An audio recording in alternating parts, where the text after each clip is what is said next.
Chers amis d'Astronamur, d'Astrovega et messieurs les bourgmestres, merci d'être quand même venus aussi nombreux malgré la météo et la neige, le froid. Le 8 août 2015, nous étions ici pour inaugurer le site de Ramilly, le panneau est là. Et ce 11 janvier 2025, nous sommes ici pour honorer Serge. Alors aujourd'hui, le site de Ramilly a pris le nom d'espace Serge Boucher en signe de reconnaissance et de remerciement pour tout ce que cet homme formidable a apporté à l'astronomie et à nos deux clubs. Donc je passe la parole à Gisèle. Très chers amis, je vous remercie infiniment d'être venus ici en hommage à Serge afin de le remercier pour son investissement en astronomie, plus précisément pour avoir réussi ce beau site d'observation appelé désormais Espace Serge Boucher et orné de cette superbe pierre. Moi, plus personnellement, je veux le remercier pour avoir, 47 années durant, partagé avec moi toutes ses passions, du bateau à l'avion, des chevaux à l'astronomie. L'astronomie, cette passion que nous partageons quasi tous ici. Nous venions à peine de nous rencontrer et qu'il me montrait la lunette qu'il avait construite avec son frère alors qu'ils étaient encore adolescents. Elle se trouve toujours dans notre garage. J'avais trouvé ça formidable. Je garde un souvenir merveilleux des nuits passées sur notre bateau en pleine mer. Nous avions regardé le soleil se coucher, accompagnés quelquefois seulement par nos copains dauphins, venus nous rendre visite en s'amusant avec le bateau. Ensuite, Serge me présentait ses amis les étoiles, en les appelant toutes, enfin presque toutes, par leurs petits noms. Couchés sur le dos dans le cockpit, les yeux grands ouverts, nous admirions un spectacle grandiose. Plus tard, Serge ayant décidé de se réinvestir en astronomie, m'a emmené visiter des clubs. Nous nous sommes inscrits à Astronamur et Astrovega. Ce furent les réunions, les stages où Serge faisait régulièrement des exposés, auxquels je participais modestement pour la partie PowerPoint. Ce furent aussi les magnifiques voyages en Italie, aux Canaries et au Chili, avec leur ciel superbe. Alors, en se promenant dans la campagne environnante, il a eu l'idée de ce site d'observation. Il a convaincu Dany de l'aspect positif pour Ramilly de posséder un tel site. Et voici le résultat. Non seulement les astronomes amateurs d'Astronamur et d'Astrovega viennent observer ici, mais il en vient de bien plus loin, sans compter tous les passants curieux, observateurs de hasard. En même temps, Serge s'équipait. Il a construit un observatoire dans notre jardin et a acheté un matériel performant, tant pour l'observation que pour la photographie. Il a fait de magnifiques photos, aidé par Claude pour leur traitement. Un précieux trésor. Il a aussi bénéficié de l'aide de plusieurs d'entre vous, et à ce propos, je voudrais profiter de cette occasion pour la solliciter à mon égard. En effet, j'ai très envie de poursuivre l'aventure de Serge. Utiliser la lunette, le télescope, prendre des photos à partir de l'observatoire. Mais si j'ai beaucoup appris en théorie grâce à lui, en ce qui concerne la technique, comme je me reposais toujours sur lui, je n'y connais encore pas grand-chose. Je ne sais pas si je suis capable de tout ça, mais j'ai envie d'essayer. Comme il est évident que je n'y arriverai pas toute seule, j'ai besoin d'être aidée. Merci encore pour cette superbe pierre commémorative, pour ce bel hommage et votre présence chaleureuse ici.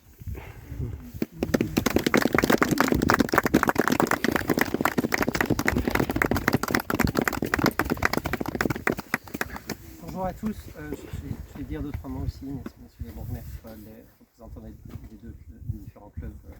Merci à tous, chers amis.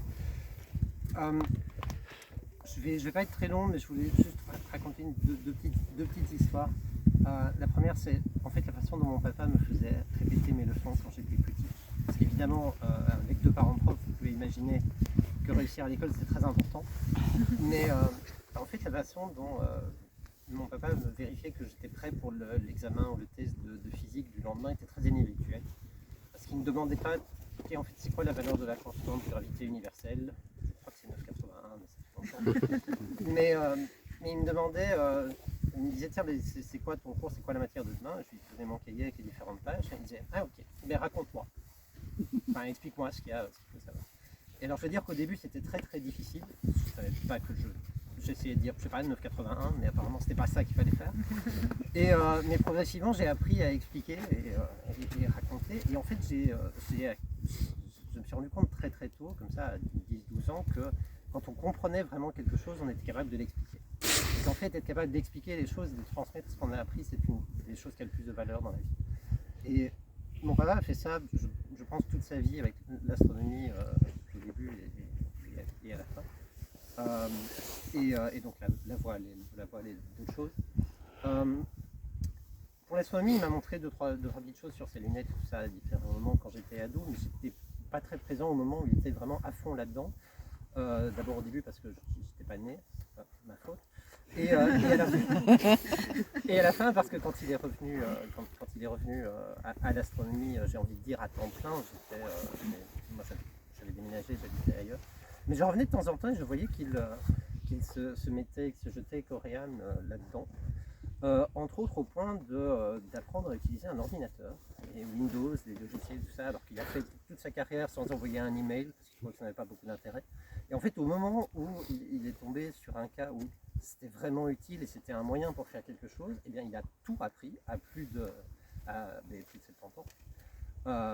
Et il est arrivé à un moment, j'ai essayé de l'aider un petit peu, mais c'est vraiment compliqué. En fait, vous savez tout ça mieux que moi, mais de temps en temps, il y a des caméras de très bonne qualité, mais le mode d'emploi n'existe qu'en russe, c'est embêtant. Et il a appris tout ça avec votre aide pour finalement réussir à faire des photos qui, alors je ne connais rien, mais que moi je trouve tout à fait magnifiques et inspirantes. Donc je voulais tous vous remercier pour votre participation à ça, pour cet hommage qui est magnifique. Évidemment, je ne vais pas parler à sa place, donc je ne sais pas ce qu'il aurait dit, mais moi en tout cas ça me touche beaucoup. Et donc voilà, c'est tout ce que je voulais dire. Merci à tous et j'espère que ça continuera à inspirer beaucoup de personnes dans le domaine.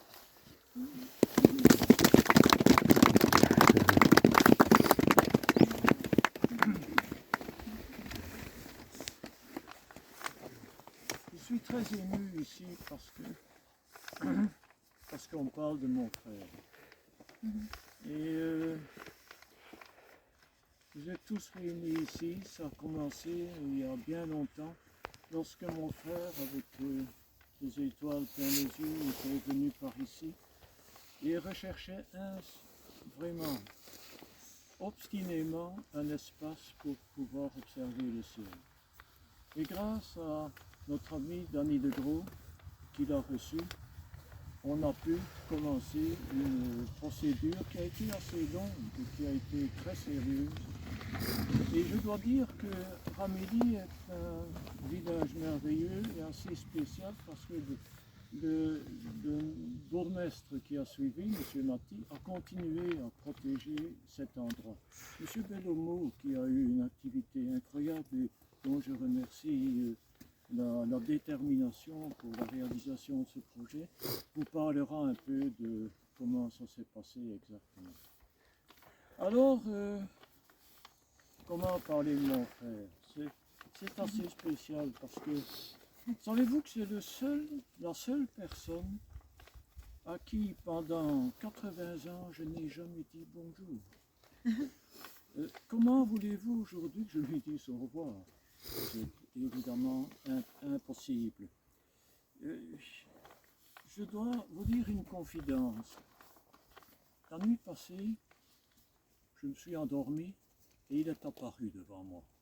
Il m'a dit, comment ça va? Bon, ben, on va parler d'astronomie. On a parlé d'astronomie assez longuement. Et puis je lui ai dit, tu sais, il y a tes amis astronomes qui t'ont offert un espace dédié.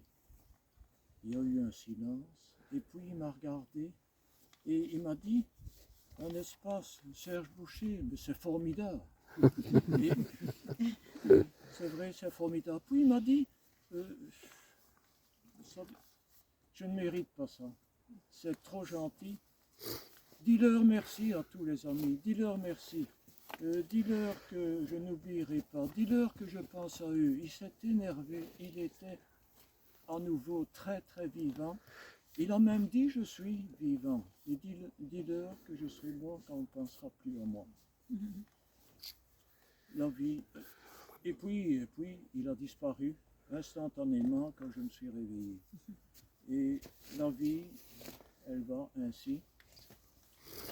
Les étoiles naissent, elles se transforment et elles meurent, et les personnes aussi. Le temps inéluctable trace sa route et passe sur les mémoires. Entre le passé où s'accumulent tant de souvenirs, où s'entassent tant de magnificence et d'espoir, il y a entre le passé et l'avenir dont les aurores sont grosses de tout, nos espérances, il y a le présent, il y a aujourd'hui, il y a cet instant. Cet instant, c'est un peu celui de Serge, c'est le sien, oui, mais c'est aussi le vôtre à tous. Que ce soit les astronomes, que ce soit tous ceux qui ont aidé, que ce soit le bourgmestre que je remercie, et à tous ceux-là, à vous tous, je n'ai qu'un mot à dire au fond du cœur. Merci. Merci Sophie.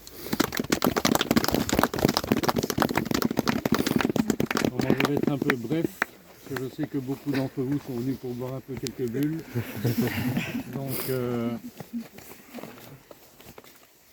j'ai été en fait frappé à 2 reprises avec Serge. La première fois, c'est pendant le Covid, lors d'une visioconférence. J'ai vu apparaître Serge sur l'écran, hirsute, barbu. Je lui ai dit, mais qu'est-ce que tu fais, Serge? Qu'est-ce que c'est que cette tenue? Je dis, c'est pas ton genre. Et c'est là que j'ai appris qu'il était malade. Je n'étais pas au courant, et donc ça a été pour moi le premier choc. Le deuxième choc, évidemment, ça a été le jour où on était en réunion à Astro Vega, à l'hôtel des Trois-Clés, et Linda nous a annoncé que Serge venait de décéder dans l'après-midi. Ça a été le deuxième choc, la deuxième fois qu'il me choquait, en fait, je veux dire. Parce que comme vous l'avez si bien dit, c'était un homme formidable, qui plein d'humilité, et il s'émerveillait de tout. On faisait quelque chose, même d'une banalité déconcertante, et il vous disait, c'est formidable ce que tu as fait. C'était incroyable, il n'arrêtait pas de dire, c'est formidable par-ci, c'est formidable par-là. Et lui, il arrivait toujours, je veux dire, à nous faire passer sa passion. Et ce qui était formidable avec Serge, c'était que quand il vous parlait, qu'il vous expliquait quelque chose, vous sortiez de là, vous disiez, mais bon sang, mais c'est tellement simple. Tout paraissait simple avec Serge. C'était incroyable. Je dirais même que c'était formidable. On regrette de ne pas avoir eu tous des profs un peu comme lui. Je pense que beaucoup auraient eu des résultats peut-être un peu meilleurs que Serge. Et donc la discussion a eu lieu après cette réunion, donc, de savoir ce qu'on allait faire avec la disparition de Serge. Et on parlait de Ramilly, et c'est là que j'avais émis l'idée de renommer cet espace qui est né grâce à lui, en espace Serge Moutier, et je crois que ça a été l'unanimité dans les 2 clubs. Et donc voilà le résultat. Donc il a fallu un peu de temps pour se mettre d'accord sur le format, la pierre, voilà. Mais on est arrivé à un accord et voilà le résultat. Et donc je vais terminer ici, et je ne sais pas si d'autres personnes ont envie de dire quelque chose, le bourgmestre peut-être. Mais voilà, moi je voulais vous remercier en tout cas d'être si nombreux, et que dire, c'est formidable. Eh bien, Serge, c'est un ami, il est un ami, il le sera toujours, il sera dans nos mémoires jusqu'à notre propre aboutissement. Et on a tellement eu de souvenirs communs. On est parti en voyage à l'autre bout du monde. On a vu la Voie lactée comme on ne peut pas la voir depuis ici, en Amérique du Sud. Et c'était vraiment quelqu'un qui était aussi prêt à beaucoup discuter sur la cosmologie, sur Einstein. C'est quelque chose qu'il adorait parler d'Einstein. Alors parfois il faut pouvoir le contredire, il faut pouvoir lui dire ah mais ceci, cela. Et alors la discussion s'envenime et ça s'est aussi passé par visioconférence. Et puis un jour j'ai été le rencontrer chez lui pour lui remettre un livre et on a parlé pendant 1 heure. Et c'était toujours un régal et c'est vraiment bon. C'est vrai qu'il était déjà d'une certaine expérience, d'un certain âge, et bon, il y a une transmission de notre connaissance, de nos idées, de nos envies, et c'est ici, cela est illustré par le groupe, par nos 2 associations, qu'il a réussi aussi à rassembler encore plus fortement. Je ne pense pas qu'il y ait autant de synergie entre 2 clubs qu'entre Astronamur et Astrovega. C'est vraiment un exemple et c'est une manière de perpétuer sa mémoire. Voilà, merci.